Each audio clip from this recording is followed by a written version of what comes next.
بالسلام المبين لنقطة التعيين يا غرامي. Bismillahirrahmanirrahim. Assalamualaikum warahmatullahi wabarakatuh. Alhamdulillah wa kafa wassalatu wassalamu ala nabiyil mustafa wa ala alihi wasahbihi ahli sidqi wal wafa. Kita akan lanjut diskusi kita masih seputar tema bagaimana kita menyikapi perbedaan. Pada sesi sebelumnya sudah kita bahas bagaimana kita bisa mendeteksi ciri-ciri orang yang tulus dan ikhlas ketika hendak mencari kebenaran. Tentunya masih ingat ya poin-poin yang terpenting bahwa di antara mereka orang yang secara tulus dan ikhlas ketika berdebat, ketika sharing, bahwa tujuan utama dia adalah mencari kebenaran adalah di antaranya apa? Fokus pada ucapan. Tidak terlalu memperhatikan atau mempertimbangkan siapa yang mengucapkan atau orang tersebut. Kemudian yang kedua apa? Yang kedua adalah dia senantiasa berharap agar partner debatnya, sharingnya, sekalipun dia berbeda pendapat, barangkali dia akan menemukan titik kebenaran. Kemudian yang ketiga, bahwa dia sendiri juga menyiapkan secara psikologis dirinya pasti akan siap untuk menerima kebenaran ketika ia temukan. Dan yang keempat adalah selalu memprioritaskan persatuan, al-ukhuwah ya. Dan yang terakhir adalah terbuka, lapang dada dan bersikap adil terhadap pendapat-pendapat yang disampaikan oleh partnernya untuk sharing dan diskusi. Baik, kita akan lanjutkan. Sudah poin yang kelima, kita akan lanjutkan poin yang keenam. Di antara orang yang tulus dan ikhlas dalam mencari kebenaran, yang keenam adalah al-munaqashah tahta zilalil ukhuwah. Bahwa dialog dan diskusi senantiasa dibuat dalam nuansa persaudaraan ya, al-ukhuwah. Jadi tidak, ia mungkin akan berbeda pendapat dan akan menyampaikan pendapatnya masing-masing, dan mungkin barangkali akan sedikit strength dalam menyampaikan pendapat, karena pendapat yang dianggap kuat mestinya harus disampaikan dengan nada dan intonasi yang berbeda gitu ya.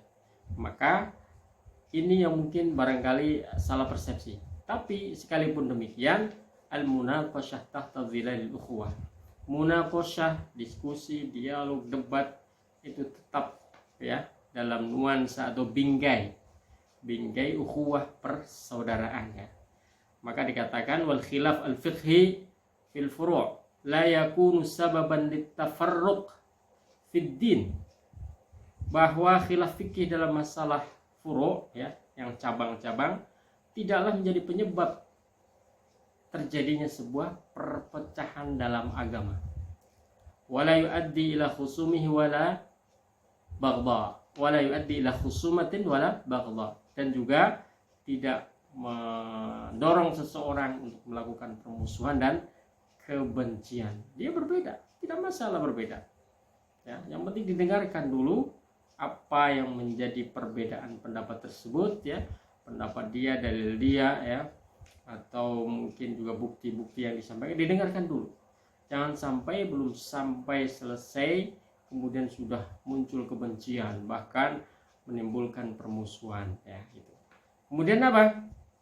Walikulli mujtahidin ajruhu wala mani'a min at-tahqiq al-ilmi an-nazih fi masailil khilaf fi dhilalil hubbi fillah wat ta'awun ala al-wusul ila al-haqiqah min ghairi ay yajurra dhalika ila al-mura' al-madhmum wa ta'assub. Dan tidak mengapa jika dilakukan kajian dan diskusi ilmiah dalam masalah-masalah yang khilaf ya. Akan tapi dalam naungan cinta kepada Allah Subhanahu wa taala, karena kita lihat bahwa saudara kita adalah sama-sama muslim ya, sama-sama muslim. Tidak masalah ya. Di kulli ra'sin ra'yuhu. Setiap orang itu punya pendapatnya, tidak masalah ya. Tapi tetap dalam fi dhilli al-hubb fillah, dalam naungan cinta karena Allah Subhanahu wa taala. Dan juga apa? Saling membantu untuk mencapai hakikat kebenaran ya. Kamu apa dalilnya? Oh, saya seperti ini dalilnya. Oh, saya juga ada ini. Oh, nggak bisa, itu nggak bisa. Tidak masalah ya. Silahkan sampaikan saja ya. saling membantu ini, dalam rangka saling membantu. Barangkali ketika disampaikan dalil, bukti atau beda pendapat yang mungkin belum pernah didengarkan oleh dia, seseorang yang menjadi partner kita diskusi tadi malah terbuka pikirannya, gitu ya. Jadi dalam mencapai hakikat kebenaran ini harus tetap mengedepankan zilalul ukhuwah ya, dalam nuansa dan bingkai ukhuwah, tanpa mengakibatkan perdebatan yang al-mira' al-madmum wa ta'assub ya, perdebatan yang tercela dan fanatisme ya, yang tercela dan fanatisme. Baik, ada as-sadis yang keenam ya. Begitu juga di dalam Al-Qur'an ada berapa ayat. Contoh satu ayat yang mungkin sangat tepat ya, sangat tepat untuk kita jadikan landasan dalam masalah ini, yaitu surat yang ke-16 ayat 125. Allah Subhanahu wa taala berfirman, di dalam potongan ayatnya disebunyikan ya, wajadilhum billati hiya ahsan, dan debatlah dengan mereka dengan cara yang terbaik. Orang non muslim yang berdebat dengan kita, bergaul dengan kita pun disuruh kita untuk berdebat dengan cara yang baik, apalagi orang muslim.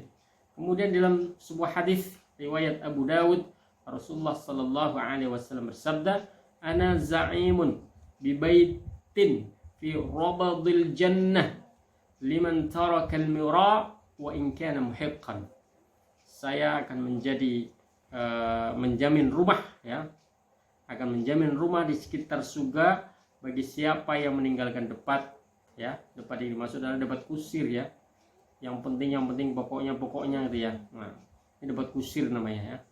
Saya akan menjamin rumah di sekitar surga bagi siapa yang meninggalkan debat kusir meskipun ia berada di pihak yang benar. Wa in kana muhiqqan.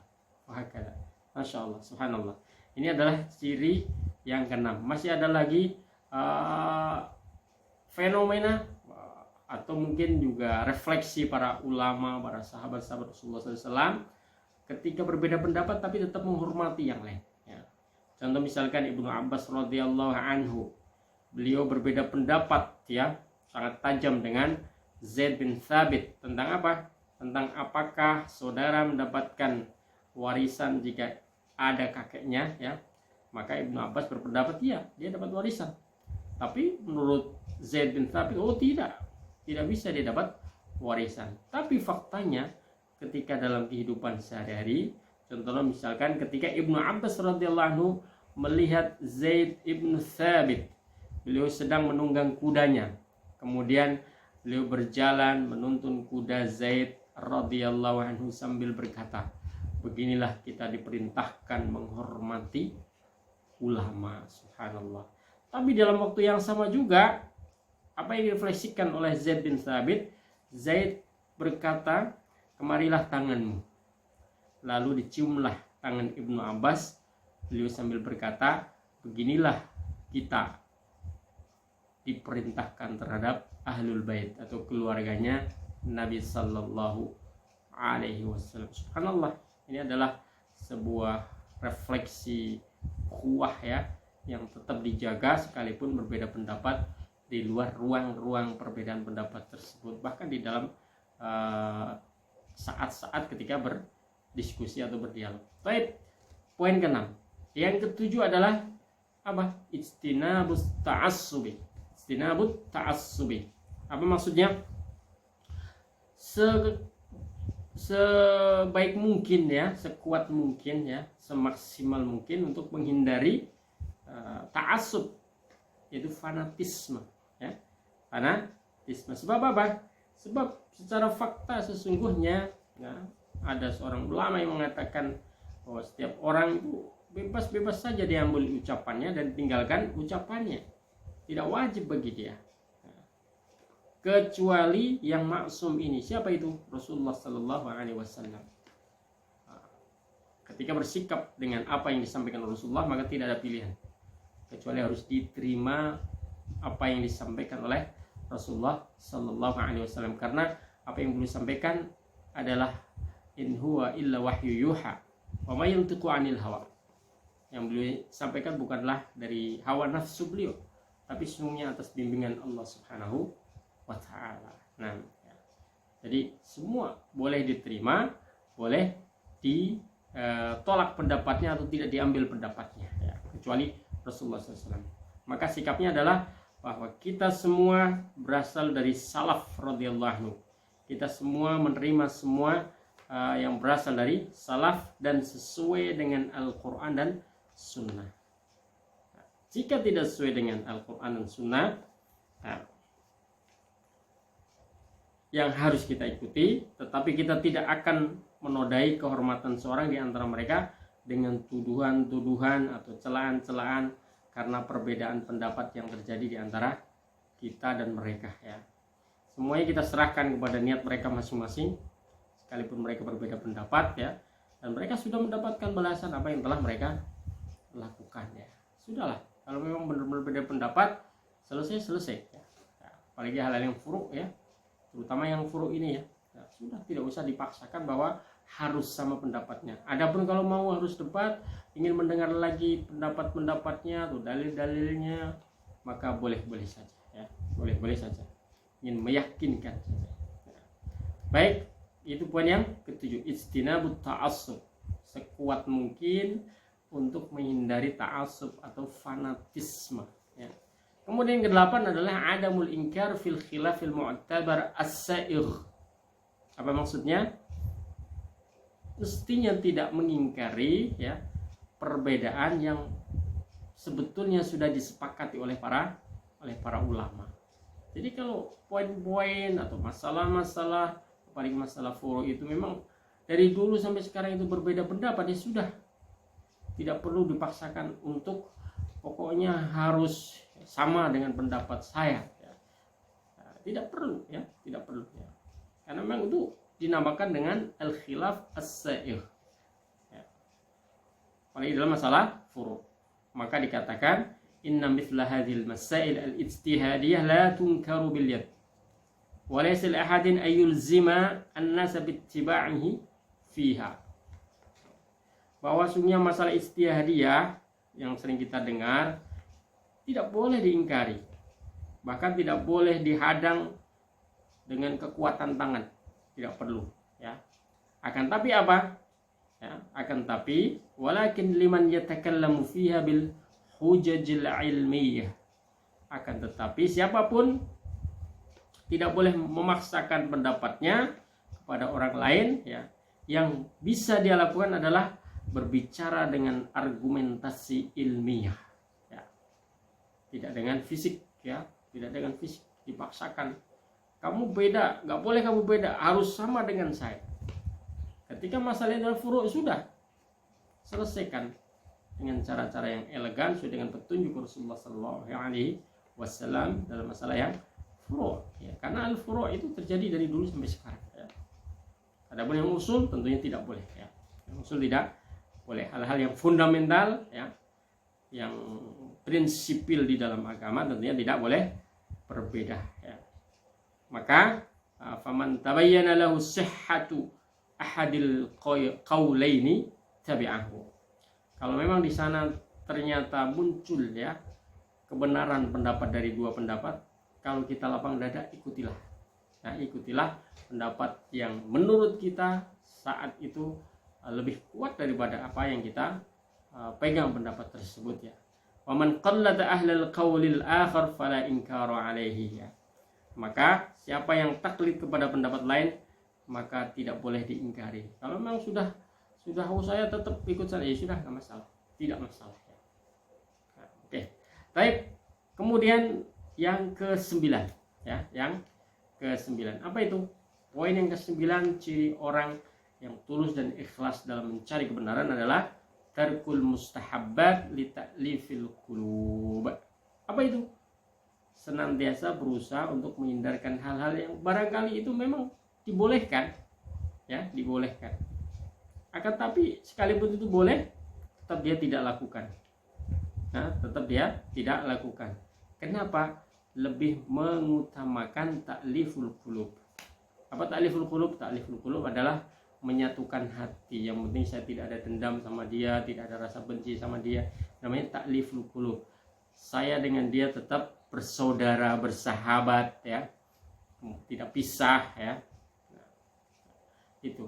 Maka kenyataannya hal-hal seperti ini juga diajarkan oleh ulama-ulama besar kita ya, yang sudah lama berbeda pendapat, Imam Syafi'i, Imam Malik, Imam Ahmad bin Hanbal ya, itu semua berbeda pendapat ya. Imam besar tersebut ya. Imam Hanafi juga ya sama. Maka ketika Imam Syafi'i berpendapat bahwa kunut subuh itu sunnah, sedangkan Imam Abu Hanifah tidak berpendapat demikian, apa yang terjadi sikap mereka? Subhanallah.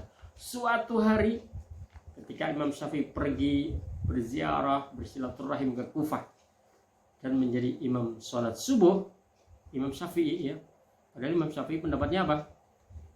Kunut itu sunnah ya. Ketika beliau bersilaturahim ke Kufah menemui Imam Abu Hanifah, apa yang dilakukan Imam Syafi'i? Beliau tidak melakukan kunut. Tujuannya apa? Demi menghormati penduduk Kufah yang bermazhab Hanafi. Masya Allah, subhanallah.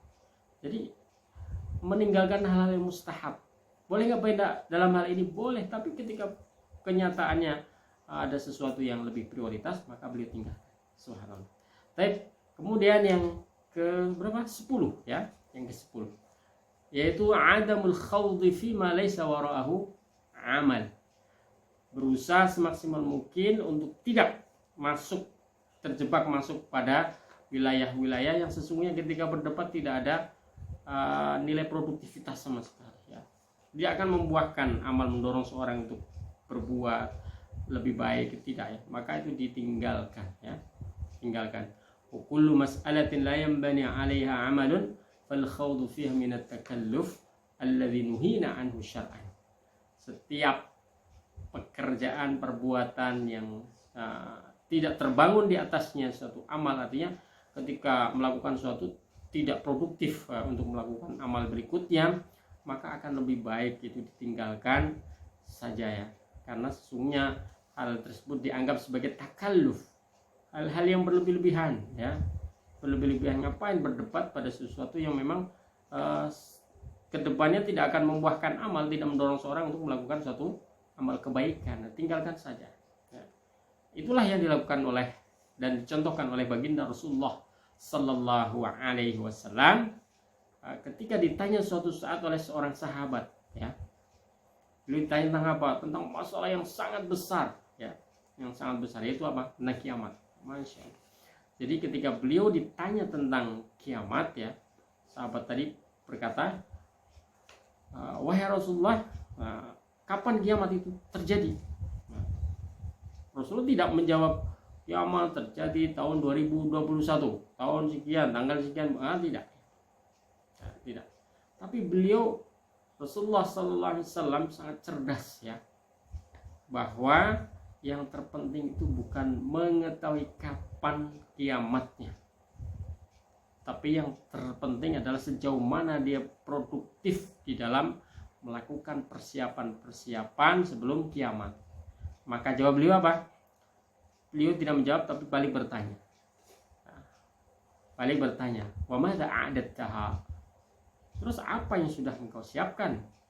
Jadi tidak dipalingkan itu ya, pertanyaan jawaban yang seharusnya dijawab, tapi dengan pertanyaan yang lebih prioritas, yang lebih baik ya, lebih berkualitas ya.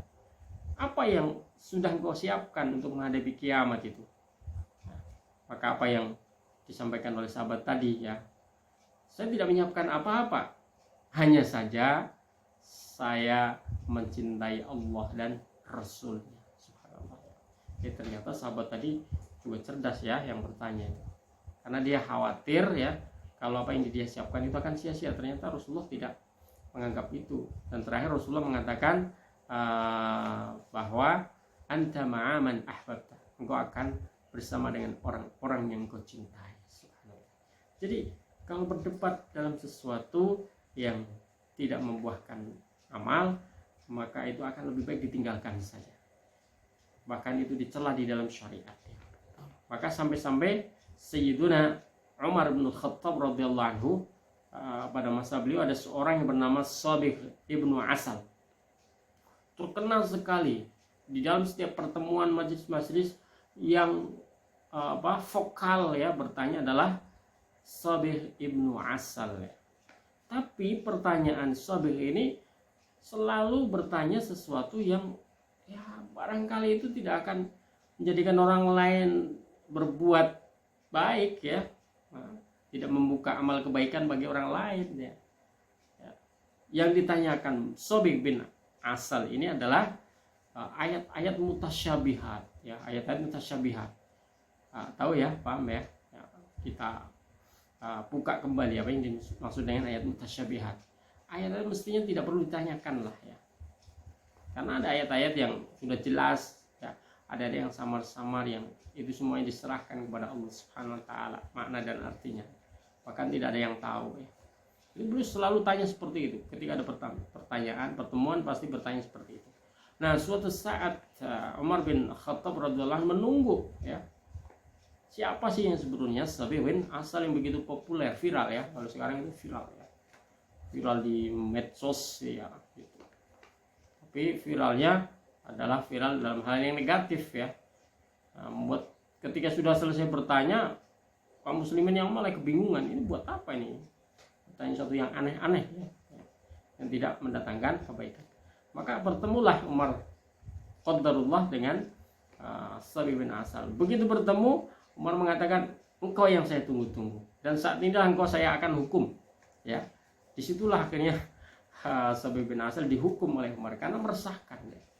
Dihukum kemudian dipukul dengan pelepah korma sampai. Tapi Sabih ini ternyata adalah seorang sahabat yang insaf ya, yang benar-benar menerima kebenaran. Ya sudahlah, kalau saya memang dianggap salah, maka beliau melakukan ya, menerima ya hukuman tersebut ya. Subhanallah. Baik, sahabat sekalian yang dirahmati Allah Subhanahu wa taala, barangkali itu yang bisa kita diskusikan pada kesempatan kali ini. Ingat ya, poin-poin penting, ciri, tanda-tanda seorang yang tulus dan ikhlas dalam mencari kebenaran.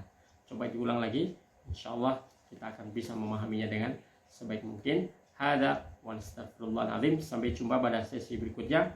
Wassalamualaikum warahmatullahi wabarakatuh.